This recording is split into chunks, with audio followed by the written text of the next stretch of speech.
Good morning. Morning. જય સ્વામિનારાયણ.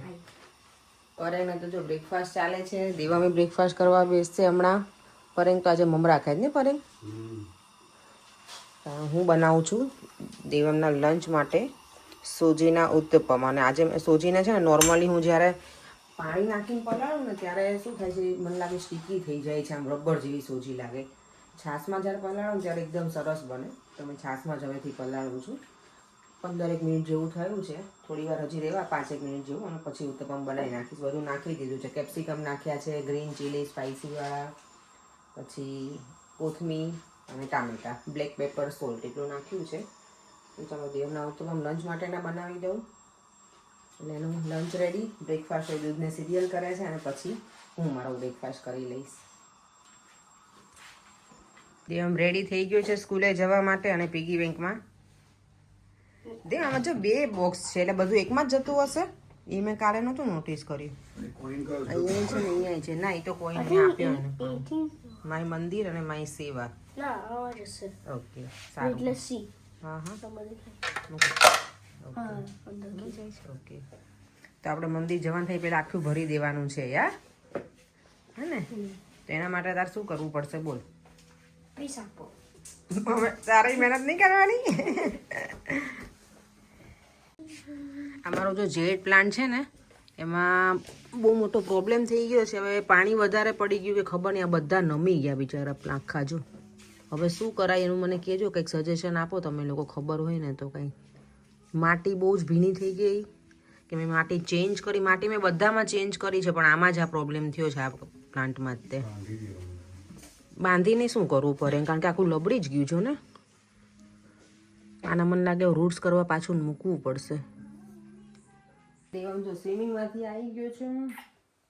હવે છે ને દેવમ પહેલાં જ્યારે સ્વિમિંગ પેલા સ્ટેજ 3 સુધી હતો ને, ત્યારે હું જોઈ શકતી કે દેવમ કેવું સ્વિમિંગ કરે છે. હવે મને જોવા નથી મળતું નહીં બેટા, હે ને? સ્ટેજ 5 માં શું કહે, સ્ટેજ 3 ને સ્ટેજ 4 માં કમ્બાઈનમાં કોમ્બિંગ છે. કેવી મજા આવે છે તને હવે? હવે સ્કેર થાય છે તું? પહેલા થોડો સ્કેર થતો હતો એટલે.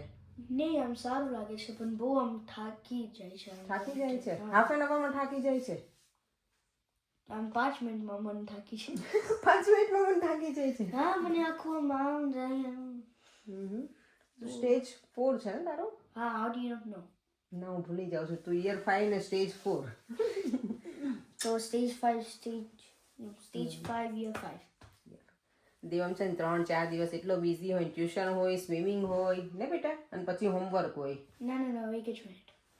તો મંડે એ મારો tuition, Tuesday swimming, Wednesday tuition, Thursday homework, Friday homework, Saturday homework. આ સચ અ લાયર. એક દિવસ હોમવર્ક સન્ડે હોમવર્ક. 2 દિવસે કરે તો ભલે, 2 દિવસે કરતો હોય તો ભલે. હા, હોમવર્ક તું. શું ભલે? આજે તો હું છે ને, ક્યારે હું ઇન્ડિયા ગઈ હતી ને, એનો વિડીયો જોતી હતી ને, ઓ માય ગોડ, એટલી મને યાદ આવી ગઈ ને દેવમ ઇન્ડિયાની.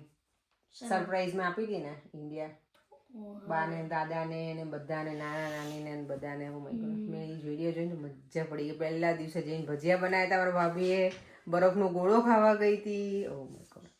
પણ ગઈકાલે તો બહુ જ વરસાદ પડ્યો. અને મારા કઝિનનું છે ધ ગોલાવાલે છે ને નિકોલમાં, એને તો બધી છતરીઓ બધી ઉડી ગઈ. મારી મમ્મી કહેતી કે બિચારાને બહુ નુકસાન થયું હશે, કે કારણ કે પવન જ એટલો હતો ને, વરસાદ એને અચાનક આવું થયું, એટલે એવી તો કાંઈ તૈયારીમાં હોય જ નહીં ને કોઈ. તો બધી છતરીઓ ઉડી ગઈ છે ધ ગોલાવાલેની.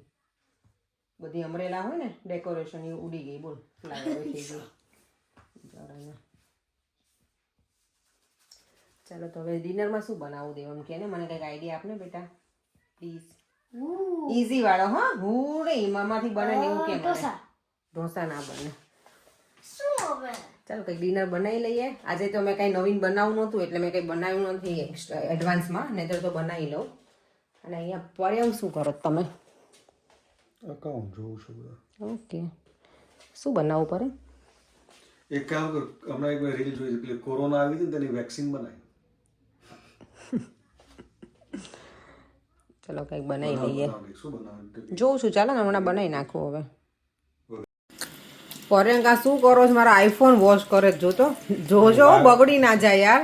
વાસણ ઘસતા મેં કીધું લાઈ ફોન ક્લીન કરવાનો હોય, કેમ કે કેટલા ટાઈમથી ફોન એમને યુઝ કરતી હોય, પછી આમાં બહુ ગંદુ હોય. પણ એ તો ફોન થોડી વોશ થાય પર કઈ જોયું છે વોટરપ્રૂફ હોય આઈફોન કઈ જો બગડ્યું ને તો પછી શું કરીશું બીજો લઈ લેવાનો શું બીજો લઈ લેવાનો છે હમણાં તો લીધો છે બીજો હમણાં તારો બર્થડે આવે ને બીજો પાણીથી આખો ધોઈ નાખ્યો છો તો ફોન સારું છે ઓલું સોપ ના લીધો તો ચાલો બધા વાસણ ઘસાઈ ગયા મારો ફોન ઘસી નાખ્યો જોવા દો હવે મને ના ના કશું ના થાય ચાલુ જ હોય કન્ડિશન લે તું તો ગાવા જેવી શું કીધું તું તો એકદમ ડાઈ છે જો જો મસ્ત ફોન થઈ ગયો એકદમ ચોખ્ખો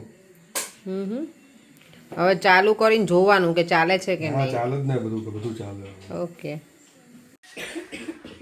આજના ડિનરમાં છે રાઈસ છે અને આ છે મસૂરની દાળ આ નોર્મલ દાળ નથી મસૂરની દાળમાં છે ને પ્રોટીન ફૂલ હોય એટલે એ સારી દેવમની પ્લેટમાં આજે કંઈક અલગ રીતે રેડી કરી આપી છે સેલેડ છે છાશ છે અને બહુ બધા અથાણા છે ફરી બહુ બધાના મેસેજ છે કે તમે મને અથાણાની ફૂલ રેસીપી આપજો આ તો કાલ બનાવી નાખો ના હવે હમણાં તો બનાવ્યું છે અથાણું ફરી વાર બનાવીશ ને ત્યારે આપીશ રીંગ મરચાંનું જે બનાવ્યું છે ને એનું હું આપીશ પેલું કેરીનું ને જે ગાજરનું છે ને એ તો મેં નોર્મલ અચાર મસાલા હોય ને એ જ મિક્સ કર્યો છે તેલ ગરમ કરી દીધું ઠંડુ થઈ જાય એટલે મિક્સ કરી અને નાખી દીધું છે અને લસણની ચટણીની મને કોઈએ પૂછ્યું છે નામ ભૂલી ગઈ છું તો એની તો મેં બહુ બધી વખત રેસીપી આપેલી છે લસણની ચટણી જે મેં સ્ટોર કરું છું ને એ જ મેં યુઝ કરી હતી એમાં થોડું પાણી નાખી દેવાનું અને પછી તેલ મૂકવાનું ગરમ થાય ને એટલે પછી લસણની ચટણી જે હોય ને પેસ્ટ એ નાખી દેવાની પાણી જ્યાં સુધી બળી જાય ને ત્યાં સુધી રહેવા દેવાનું ધાણા જીરું અને મીઠું નાખીને લસણની ચટણી ડન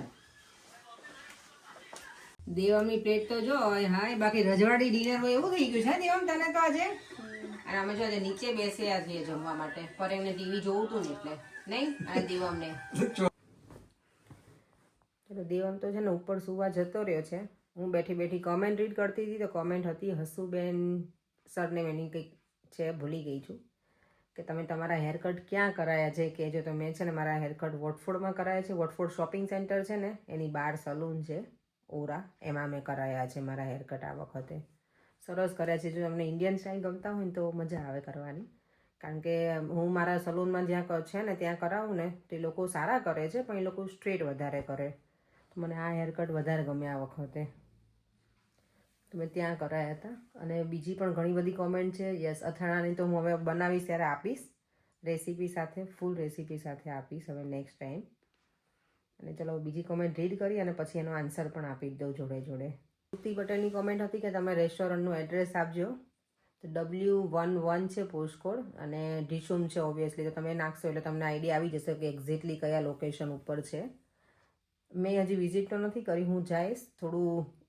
ક્વાઇટ થશે ને પછી પરેંગને બધાને લઈ જત પરે હવે જવું છે ને ડિશુમમાં હે ને અમારા ત્યાંથી નજીકમાં હું ગયેલો છું તમે તો આઈ નો ગયા છો પણ અમને લઈ જજો આપણે બધા સાથે જઈશું દેવમને બધા હે કારણ કે એ બહુ લંડનમાં ફેમસ રેસ્ટોરન્ટ છે ડિશુમ ઘણા બધા સેલિબ્રિટીઝને જે આવે ને એ બધા એમાં બહુ જતા હોય છે પણ એ માર્બલ આર્ચની બાજુ છે ને એમાં જતા હોય છે સોહોમાં ને ત્યાં પણ અહીંયા ખુલી છે તો જોઈશું ફૂડ ટેસ્ટ કરીશું એકાદ વખત સારું લાગશે તો પછી હું તો ત્યાં જ છું નજીકમાં જ છું એટલે મારી માટે સારું પડે ક્યારેક બહુ ભૂખ લાગી હોય ને તો જતું રહે ત્યાં બ્રેકફાસ્ટ લંચ અને ડિનર ત્રણેય છે તો સારું છે નોર્મલી અહીંયા બધી રેસ્ટોરન્ટમાં કેવું ડિનરનું જ હોય છે પણ ડિશુમાં 3 વસ્તુ છે તો સારું છે ફૂડ શિલ્પા ડોડિયાની છે કમેન્ટ કે દેવાંશી અવધના રિલેટિવ્સ છે તો હા એ લોકો રિલેટિવ્સ છે એઝ અ ફ્રેન્ડ્સ ફેમિલી છે લોકો તો એટલે ત્યાં હોય જ દેવાંશી અને દેવાંશી મારી ફ્રેન્ડ છે તો શિલ્પા ડોડિયા મેસેજ કર્યો હતો કે પ્લીઝ મને રિપ્લાય કરજો નેક્સ્ટ વ્લોગમાં તો આઈ હોપ કે તમને રિપ્લાય મળી ગયો તો તમે વિડીયોનો એન્ડ કરી દઉં છું પરંતુ જો મોબાઈલમાં બિઝી છે નહીં કામ કરો છો ઓકે તો બાય બાય જય શ્રી કૃષ્ણ અને જય સ્વામિનારાયણ જો વિડીયો ગમ્યો હોય તો લાઈક શેર અને મારી યુટ્યુબ ચેનલને સબસ્ક્રાઈબ કરવાનું ના ભૂલતા બાય